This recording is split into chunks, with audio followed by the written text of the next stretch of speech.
ಮಧ್ಯಪ್ರಾಚ್ಯದಲ್ಲಿ ನಿಲ್ಲದ ರಕ್ತಪಾತ 12 ದೇಶಗಳಿಗೆ ವ್ಯಾಪಿಸಿದೆ ಯುದ್ಧ. ವಾಯುನೆಲೆ, ಅಣು ಘಟಕ ಟಾರ್ಗೆಟ್, ಎಲ್ಲೆಂದರಲ್ಲಿ ಬೀಳ್ತಿವೆ ಮಿಸೈಲ್, ಬಾಂಬ್. ಇರಾನ್ಗೆ ಅಮೆರಿಕದ ಎಚ್ಚರಿಕೆ ಏನು? ಗಲ್ಫ್ ರಾಷ್ಟ್ರಗಳಲ್ಲಿ ಕನ್ನಡಿಗರು ಲಾಕ್. ಮಹಾಯುದ್ಧ 5ನೇ ದಿನ.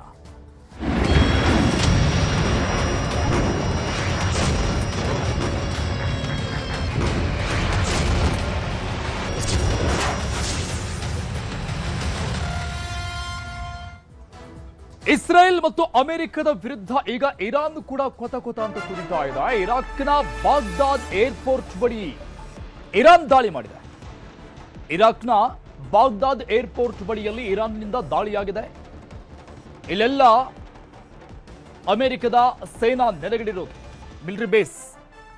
ಯುಎಸ್ ರಾಯಭಾರಿ ಕಚೇರಿ ಮೇಲೆ ಅಟ್ಯಾಕ್ ಮಾಡಲಾಗಿದೆ. ಬಾಗ್ದಾದ್ನಲ್ಲಿ ಇರಾಕ್ನಲ್ಲಿ ಅಮೆರಿಕದ ರಾಯಭಾರಿ ಕಚೇರಿ ಮೇಲೆ ಡ್ರೋನ್ಗಳಿಂದ ದಾಳಿ ನಡೆಸಿದೆ ಇರಾನ್.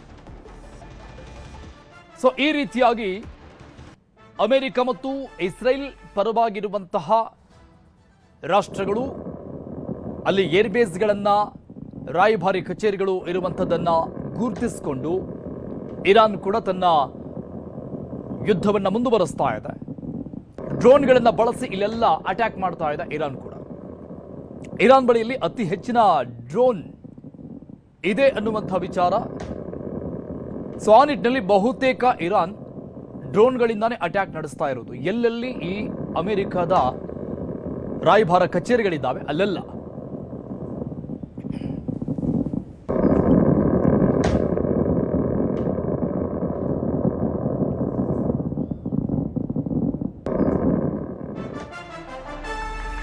ಲೆಬನಾನ್ನ ಬೈರುತ್ ಮೇಲೆ ಇಸ್ರೇಲ್ನಿಂದ ದಾಳಿಯಾಗಿದೆ.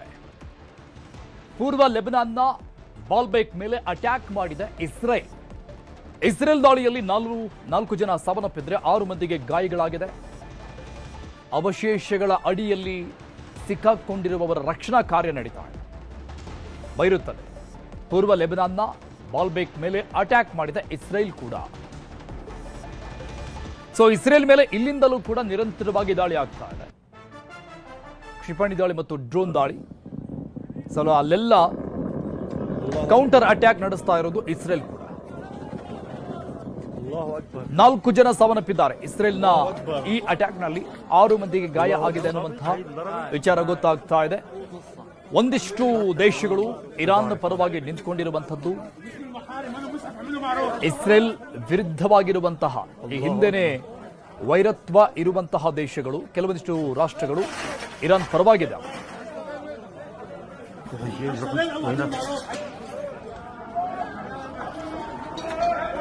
الله أكبر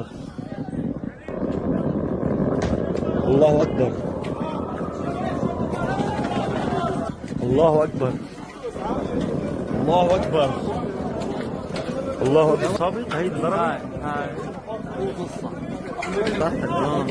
بعرف أنا المحارم. أنا مسلم عمله معروف. الله أكبر. ಲೆಬನಾನ್ ಮೇಲೆ ಮತ್ತೆ ಇಸ್ರೇಲ್ ಅಟ್ಯಾಕ್ ಮಾಡ್ತಾ ಇದೆ. ಲೆಬನಾನ್ನ ಬೈರುತ್ ಮೇಲೆ ಮತ್ತೆ ದಾಳಿಯಾಗಿದೆ. ಈಗಾಗಿರುವಂತಹ ದಾಳಿಯನ್ನು ನೋಡಿದ್ವಿ.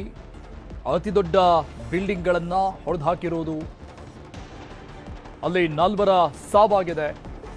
ಮತ್ತೆ ದಾಳಿ. ಹಜ್ಮಿ ಹೈನಲ್ಲಿರುವ ಹೋಟೆಲ್ ಮೇಲೆ ದಾಳಿಯಾಗಿದೆ ಇಸ್ರೇಲ್ನಿಂದ. ಈ ಇಸ್ರೇಲ್ ದಾಳಿಯಲ್ಲಿ 50 ಮಂದಿ ಸಾವನ್ನಪ್ಪಿರುವುದು. ಬೈರುತ್ನ ಅರ್ಮೌನ್ ಮೇಲೂ ಕೂಡ ಏರ್ ಸ್ಟ್ರೈಕ್ ನಡೆಸಲಾಗಿದೆ. ಈ ಏರ್ ಸ್ಟ್ರೈಕ್ ನಲ್ಲಿ 50 ಮಂದಿ ಸಾವನ್ನಪ್ಪಿದ್ದಾರೆ. ಬೈರುತ್ನ ಅರಾಮೌನ ಅಲ್ಲೂ ಕೂಡ ಏರ್ ಸ್ಟ್ರೈಕ್ ಆಗಿದೆ. ಇಸ್ರೇಲ್ ಕಡೆಯಿಂದ ಆಗ್ತಾ ಇರುವಂತಹ ಭೀಕರ ದಾಳಿ. ಸೊ ನಿನ್ನೆಯಿಂದ ಎಚ್ಚರಿಕೆಯನ್ನು ಕೊಡಲಾಗ್ತಾ ಇದೆ ಇರಾನ್ಗೆ. ನೀವು ಯುದ್ಧವನ್ನ ನಿಲ್ಲಿಸಿಲ್ಲ ಅಂತಿದ್ರೆ ಇದರ ಪರಿಣಾಮ ಇನ್ನಷ್ಟು ಚಾಚಿಕೊಳ್ಳುತ್ತೆ, ಜಾಸ್ತಿ ಆಗುತ್ತೆ ಅನ್ನುವಂತಹ ವಾರ್ನಿಂಗ್. ಆದರೆ ಯಾವಾಗ ಖಮೇನಿ ಪುತ್ರನ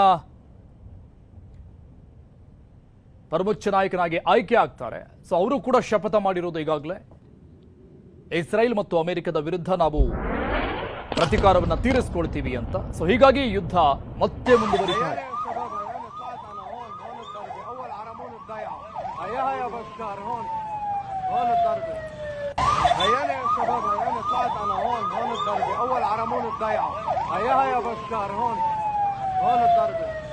هيانا يا شباب، هيانا طلعت انا الضيعه. هيا يا بشار هون الضربه. الله أكبر الله أكبر.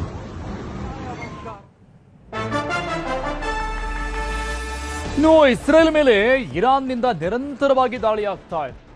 ದಕ್ಷಿಣ ಇಸ್ರೇಲ್ ಮೇಲೆ ಇರಾನ್ ಕ್ಷಿಪಣಿ ದಾಳಿ ನಡೆಸಿದೆ. ದಕ್ಷಿಣ ಇಸ್ರೇಲ್ನಾದ್ಯಂತ ಸೈರನ್ ಮೊಳಗ್ತಾ ಇದೆ. ನಿರಂತರವಾಗಿ ಮಿಸೈಲ್ಗಳಿಂದ ದಾಳಿ ಮಾಡ್ತಾ ಇದೆ ಇರಾನ್ ಕೂಡ. ಸೊ ಇರಾನ್ನ ಕ್ಷಿಪಣಿಗಳನ್ನ ಇಸ್ರೇಲ್ ಪಡೆ ತಡೆದಿದೆ. ಅವರ ಐರನ್ ಡೋಮ್ ಶಕ್ತಿ ಏನಿದೆ Israel anti defence system, so ಆ ಮೂಲಕವಾಗಿ ಎಲ್ಲ ಕ್ಷಿಪಣಿಗಳನ್ನ ಮಾರ್ಗ ಮಧ್ಯದಲ್ಲೇ ತಡೆಯುವಂತಹದ್ದು ಇಸ್ರೇಲ್ ಕಡೆಯಿಂದ ಆಗ್ತಾ ಇದೆ.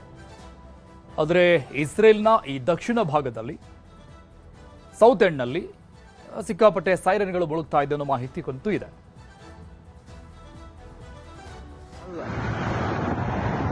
الله أكبر.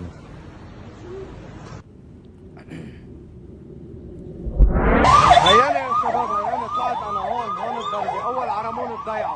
هيا يا بشار هون الضربه. هيانا يا شباب هيانا طلعت انا هون الضربه. اول عرمون الضيعه. ಇರಾನ್ ಮೇಲೆ ಮುಂದುವರೆದಿದೆ ಇಸ್ರೇಲ್ ದಾಳಿ. ಒಂದು ಕಡೆ ಇರಾನ್ ದಾಳಿ ಮಾಡ್ತಾ ಇದ್ರೆ ಇಸ್ರೇಲ್ ಪ್ರತಿದಾಳಿ ನಡೆಸ್ತಾ ಇದೆ. ಇರಾನ್ ಭದ್ರತಾ ಪ್ರಧಾನ ಕಚೇರಿ ಮೇಲೆ ಅಟ್ಯಾಕ್ ಮಾಡಿದೆ ಇಸ್ರೇಲ್. ಪ್ರಧಾನ ಕಚೇರಿ ಮೇಲೆ ಕ್ಷಿಪಣಿಗಳಿಂದ ಇಸ್ರೇಲ್ ದಾಳಿ ನಡೆಸಿದೆ ಇರಾನ್ ಮೇಲೆ. ಇರಾನ್ನ ಭದ್ರತಾ ಕಮಾಂಡ್ ಸೆಂಟರ್ ಮೇಲೆ ಅಟ್ಯಾಕ್ ಆಗಿದೆ ಇಸ್ರೇಲ್ ಕಡೆಯಿಂದ ಕ್ಷಿಪಣಿಗಳಿಂದ, ಮಿಸೈಲ್ಗಳಿಂದ. ಕ್ಷಿಪಣಿ ಉಡಾವಣಾ ಕೇಂದ್ರಗಳ ಮೇಲೂ ಕೂಡ ದಾಳಿ ಆಗ್ತಾ ಇದೆ. ಇಸ್ರೇಲ್ ಮಾತ್ರ ಸಣ್ಣ ಪುಟ್ಟ ದಾಳಿ ನಡೆಸ್ತಾ ಇದೆ. ಮೇನ್ ಆಗಿರುವಂತಹ ಸ್ಥಳಗಳನ್ನು ಗುರುತು ಮಾಡಿಕೊಳ್ಳುವುದು ಮತ್ತು ಎಲ್ಲೆಲ್ಲಿ ದಾಸ್ತಾನು ಮಾಡಿ ಇಡಲಾಗಿದೆ, ಎಲ್ಲೆಲ್ಲಿ ಈ ಕ್ಷಿಪಣಿಗಳನ್ನು ಹೊತ್ತೊಯ್ಯಲಾಗುತ್ತೆ ಅಂತಹ ವೆಹಿಕಲ್ಸ್ಗಳನ್ನು ಟಾರ್ಗೆಟ್ ಮಾಡೋದು. ಸೊ ಅತಿ ದೊಡ್ಡ ವಿಧ್ವಂಸಗಳನ್ನು ಇಸ್ರೇಲ್ ಕೂಡ ಸೃಷ್ಟಿಸ್ತಾ ಇದೆ. ಆದರೆ ಇರಾನ್ ಕೂಡ ಯಾವುದಕ್ಕೂ ಕೂಡ ಸೊಪ್ಪು ಹಾಕಿ ಸುಮ್ಮನೆ ಕುಳಿತುಕೊಂಡಿಲ್ಲ. ಸೊ ತನ್ನ ಪರಾಕ್ರಮವನ್ನು ಅದು ಕೂಡ ತೋರಿಸ್ತಾ ಇದೆ. ಇಸ್ರೇಲ್ ಮೇಲೆ ನಿರಂತರವಾದಂಥ ದಾಳಿ ಇರಾನ್ ಕಡೆಯಿಂದ ಆಗ್ತಾ ಇದ್ರೆ,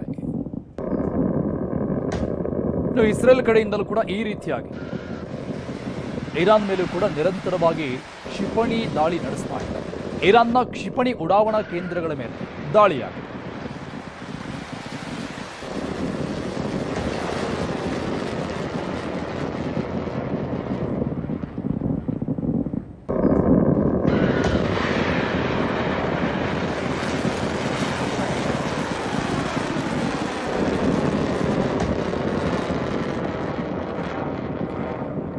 ಇನ್ನೊಂದು ಇಂಟ್ರೆಸ್ಟಿಂಗ್ ವಿಚಾರ, ಇರಾನ್ಗೆ ಈಗಾಗಲೇ ಕೆನಡಾ ತನ್ನ ಬೆಂಬಲವನ್ನ ವ್ಯಕ್ತಪಡಿಸಿರುವಂಥದ್ದು.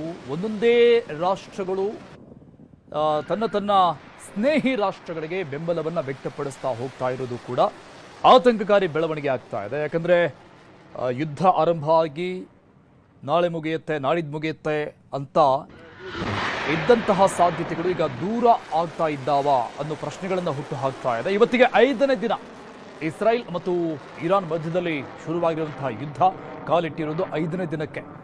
ಸೊ ಒಂದೊಂದೇ ರಾಷ್ಟ್ರಗಳು ತಮ್ಮ ಬೆಂಬಲವನ್ನು ವ್ಯಕ್ತಪಡಿಸ್ತಾ ಇರೋದು. ಇರಾನ್ ಬೆಂಬಲಕ್ಕೆ ಚೀನಾ ಈಗಾಗಲೇ ನಿಂತ್ಕೊಂಡಿದೆ, ವಿಶ್ವಸಂಸ್ಥೆ ಕದ ತಟ್ಟಿದೆ. ಈಗ ಕೆನಡಾ ಇರಾನ್ಗೆ ಬೆಂಬಲವನ್ನು ಸೂಚಿಸಿರೋದು.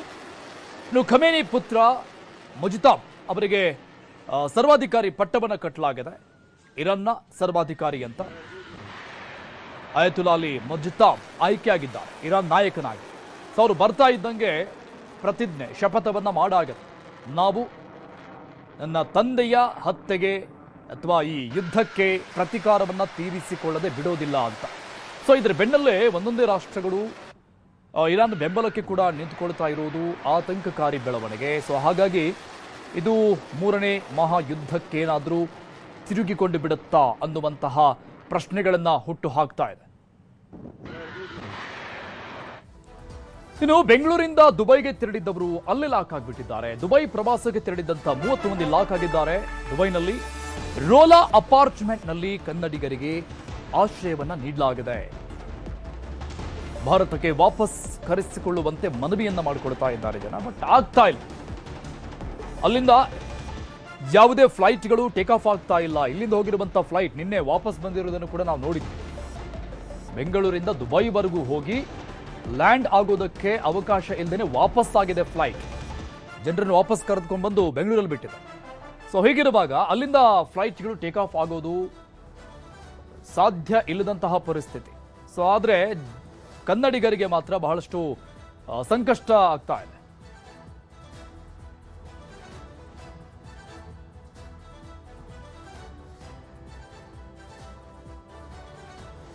ಓಕೆ, ಈ ಬಗ್ಗೆ ಮಾತನಾಡೋದಕ್ಕೆ ದುಬೈನಲ್ಲಿ ಸಿಲುಕಿರುವಂತಹ ಕನ್ನಡಿಗರು ಉಷಾ ಶಂಕರ್ ಅವರಿದ್ದಾರೆ.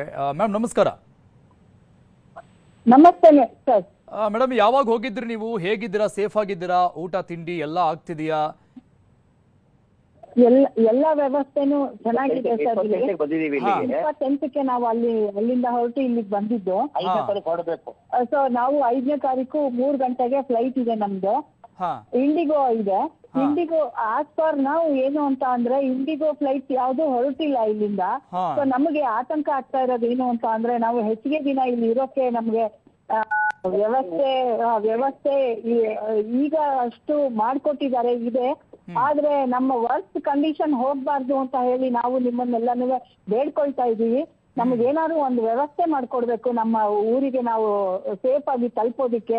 ಸೊ ಆದಷ್ಟು ಬೇಗ ನೀವು ಅದನ್ನ ವ್ಯವಸ್ಥೆ ಮಾಡಿದ್ರೆ ನಮ್ಗೆ ತುಂಬಾ ಅನುಕೂಲ ಆಗುತ್ತೆ. ಯಾಕೆಂತಂದ್ರೆ ವಿ ಆರ್ ಫಿಂಗರ್ ಕ್ರಾಸ್. ಎಲ್ಲ ಕಡೆ ನೋಡ್ಕೊಂಡ್ ಬಂದಿವಿ. ನಾವು ಎಲ್ಲಾ ಕಡೆ ನೋಡ್ಕೊಂಡ್ ಬಂದಿದೀವಿ. ಬಟ್ ನಿನ್ನೆ ಆಗಿದ್ದ ಘಟನೆಯನ್ನು ಕಣ್ಣಾರೆ ನೋಡಿದೀವಿ. ನಿಮಗ್ ಗೊತ್ತಿದೆ ಅನ್ಸುತ್ತೆ, ನಾನು ಹೇಳಿದ್ರೆ ತಪ್ಪೋ ಏನೋ ಗೊತ್ತಿಲ್ಲ ನನ್ಗೆ. ಬಟ್ ಕಣ್ಣಾರೆ ಎಲ್ಲ ನೋಡ್ತಾ ಇದೀವಿ. ಎಲ್ಲ ಸುಮಾರು ಸೀನಿಯರ್ ಸಿಟಿಸನ್ಸ್ ಇದ್ದಾರೆ ನಮ್ ಜೊತೆ. 32 ಜನ ಇದೀವಿ ನಾವು. ಆಮೇಲೆ this is from chariot travels ಕಡೆಯಿಂದ ನಾವು ಬಂದಿರೋದು. I think mister Shanbhag will take initiative and ನಮ್ಗೇನಾದ್ರು ಅರೇಂಜ್ ಮಾಡಕ್ ಆಗುತ್ತಾ ಅನ್ನೋದನ್ನ ನಾವು ನಿರೀಕ್ಷೆ ಮಾಡ್ತಾ ಇದೀವಿ. Government also should help us. ನಮ್ಗೆ ಯಾವ ತರ ನಮ್ಗೆ ಸಹಕಾರ ಕೊಡ್ತಾರೆ, ನಮ್ ಸೇಫ್ ಆಗಿ ನಮ್ಮ ಊರ್ನ ತಲುಪಬೇಕು ಅಂತಂದ್ರೆ ನಾವು ಏನ್ ಮಾಡ್ಬೇಕು ಅನ್ನೋದನ್ನ ನಾವು ನಿರ್ಭೀತರಾಗಿದ್ದೀವಿ. ನಾವು ಆಕ್ಚುಲ್ ಆಗಿ ನಮ್ಗೆ ನಾಳೆ ಏನು ಅನ್ನೋದು ನಮ್ಗೆ ಪ್ರಶ್ನೆ ಆಗಿದೆ. ಆದಷ್ಟು ನಮಗೆ ಇನ್ಫಾರ್ಮೇಶನ್ ನೀವು ತಲುಪಿಸಿದ್ರೆ ನಮಗ್ ತುಂಬಾ ಒಳ್ಳೇದಾಗುತ್ತೆ. ಆಮೇಲೆ ಜನ ಇದ್ದಾರೆ, ಮೆಡಿಸಿನ್ಸ್ ಇಲ್ಲ. ಆಮೇಲೆ ನಾವೆಲ್ಲ ಮಂತ್ರಿ ಆಲ್ಪೈನ್ ಬಂದಿದ್ದೀವಿ, ಉತ್ತರಹಳ್ಳಿಯಿಂದ. ಮಂತ್ರಿ ಆಲ್ಪೈನ್ನವರೇ ನಾವು 28-30 ಜನ ಇದೀವಿ. ಆಮೇಲೆ ಹೊರಗಡೆಯಿಂದಾನು ಇದಾರೆ, ನಮ್ಮ ಅಕ್ಕ ಭಾವ ಎಲ್ಲ ನಮ್ ಜೊತೆ ಇದ್ದಾರೆ. ಸೊ ಹಾಗಾಗಿ ನಮ್ಗೆ ಬೇಗ ನಮ್ಮ ಊರ್ನ ಸೇಫ್ ಆಗಿ ತಲುಪೋದಿಕ್ಕೆ ನೀವು ಒಂದು ವ್ಯವಸ್ಥೆ ಮಾಡ್ಕೊಟ್ರೆ ನಮಗ್ ತುಂಬಾ ಅನುಕೂಲ ಆಗುತ್ತೆ ಸರ್. ಇಷ್ಟು ಹೇಳಬಲ್ಲೆ ನಾನು. ಇದಕ್ ಮೇಲೆ ದೇವ್ರಿಗೆ ಬಿಟ್ಟಿರೋದು. ಆದ್ರೆ ಸಿದ್ದರಾಮಯ್ಯ ಅವರು, DK ಅವರು ನಮ್ಗೇನಾದ್ರು ಅನುಕೂಲ ಮಾಡ್ಕೊಟ್ರೆ ತುಂಬಾ ಒಳ್ಳೇದಾಗುತ್ತೆ. ದಯವಿಟ್ಟು ನಮ್ಮನ್ನ ಕನ್ಸಿಡರ್ ಮಾಡಿ ನಮ್ಮ ಊರಿಗೆ ನಮಗ್ ತಲುಪಿಸೋ ಹಂಗೆ ಮಾಡಿ ದಯವಿಟ್ಟು. ಮ್ಯಾಮ್ ಡೋಂಟ್ ವರಿ, ನೀವು ಸೇಫ್ ಆಗಿರಿ. ಇಂಡಿಯನ್ ಎಂಬಸಿ ಎಲ್ಲ ಆಕ್ಷನ್ಗಳನ್ನು ತೆಗೆದುಕೊಳ್ತಾ ಇದೆ. ಈಗ ಆಲ್ರೆಡಿ ಈ ಗಲ್ಫ್ ಕಂಟ್ರಿಗೆ ಹೋದಂಥವ್ರು, ಈಗ ನೀವು ಸಿಕ್ಕಾಕೊಂಡಿದ್ದೀರಲ್ಲ, ಹಂಗೆ ಹೋದಂಥವ್ರನ್ನ 200 ಜನರ ವಾಪಸ್ ಕರ್ಕೊಂಡ್ ಬರಲಾಗಿದೆ ನಿನ್ನೆನೆ. ಸೊ ಹಾಗಾಗಿ ಎಲ್ಲ ಆಕ್ಟಿವಿಟೀಸ್ಗಳು ನಡೀತಾ ಇದೆ. ಬಟ್ ನೀವು ಸೇಫ್ ಆಗಿದ್ದೀರಲ್ವಾ? ನಿಮ್ಮ ಅಕ್ಕಪಕ್ಕದಲ್ಲಿ ಆ ರೀತಿಯಾದಂಥ ತೊಂದರೆಗಳು ಏನು ಕಾಣಿಸ್ತಾ ಇಲ್ಲಲ್ವಾ?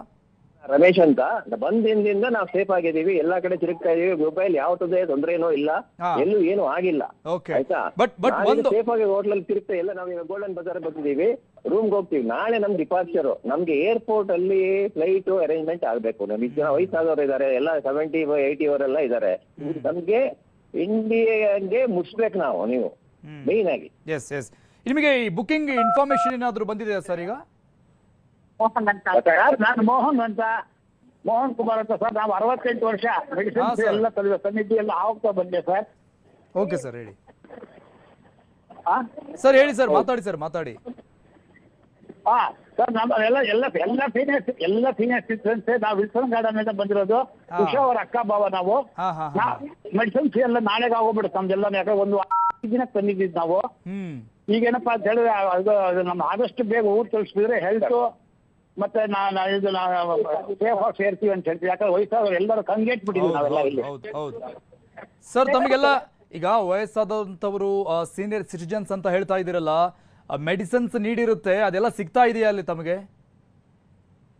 ಇಲ್ಲ ಸಿಗೋದು ಮೆಡಿಕಲ್ ಸ್ಟೋರ್ಸ್ ನಾವು ಇನ್ನೂ ಯಾರು ಟ್ರೈ ಮಾಡಿ. ಯಾಕಂದ್ರೆ ಇದೆಯಲ್ಲ ಸರ್ ನಮ್ದು ಅದೇ ಇದೆ, ಪ್ರಿಸ್ಕ್ರಿಪ್ಷನ್ ತಂದಿದ್ದೀವಿ, ತಗೋಬೇಕಷ್ಟೇ.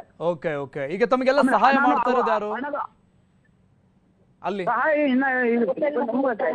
ನಮ್ ಚಾರಿಯಟ್ ಅವ್ರು ಮಾಡಿಲ್ಲ ಸರ್. ಇನ್ನ ಅವ್ರು ಇದು ಇನ್ಶೂರೆನ್ಸ್ ತಗೋಬೇಕು. ನಾವು ಅವ್ರಿಗೂ ಫೋನ್ ಮಾಡಿ ಹೇಳಿದೀವಿ.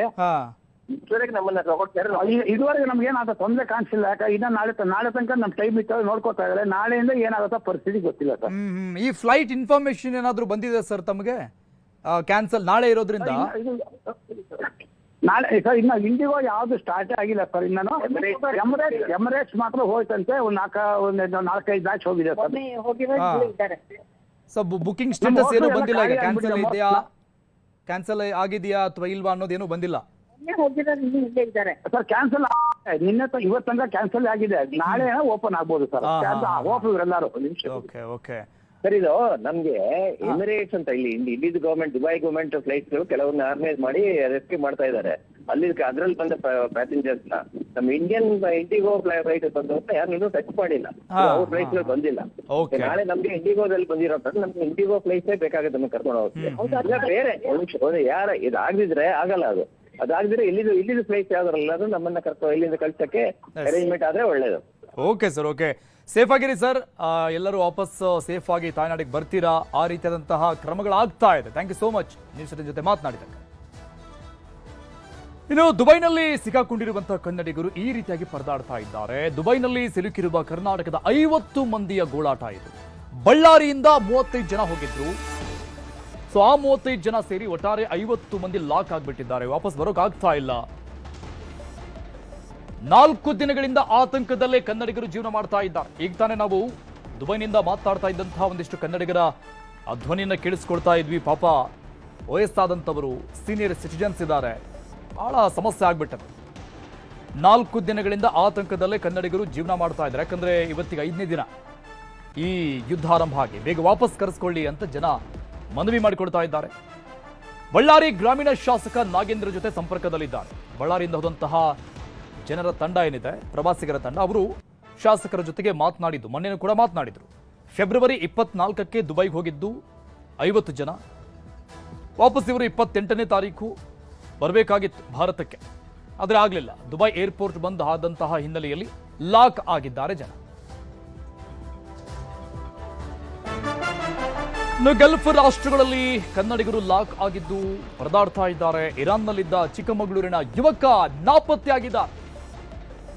ಕೊಪ್ಪ ತಾಲೂಕಿನ ಹಿರೇಕೋಡಿಗೆ ನಿವಾಸಿ ನಿಶ್ಚಿತ್ ಅಲ್ಲಿ ಕೆಲಸ ಮಾಡ್ತಾ ಇದ್ರು. ಇರಾನ್ನಲ್ಲಿ ಮರ್ಚೆಂಟ್ ನೆವಿಯಲ್ಲಿ ಕೆಲಸ ಮಾಡ್ತಾ ಇದ್ದಂಥ ಯುವಕ ಅಲ್ಲೇ ಸಿಕ್ಕಾಕೊಂಡಿದ್ದಾರೆ. 8 ದಿನಗಳ ಹಿಂದೆ ಅವರ ತಂದೆಗೆ ಫೋನ್ ಮಾಡಿದ್ದು ನಿಶ್ಚಿತ್ ಲಾಸ್ಟ್.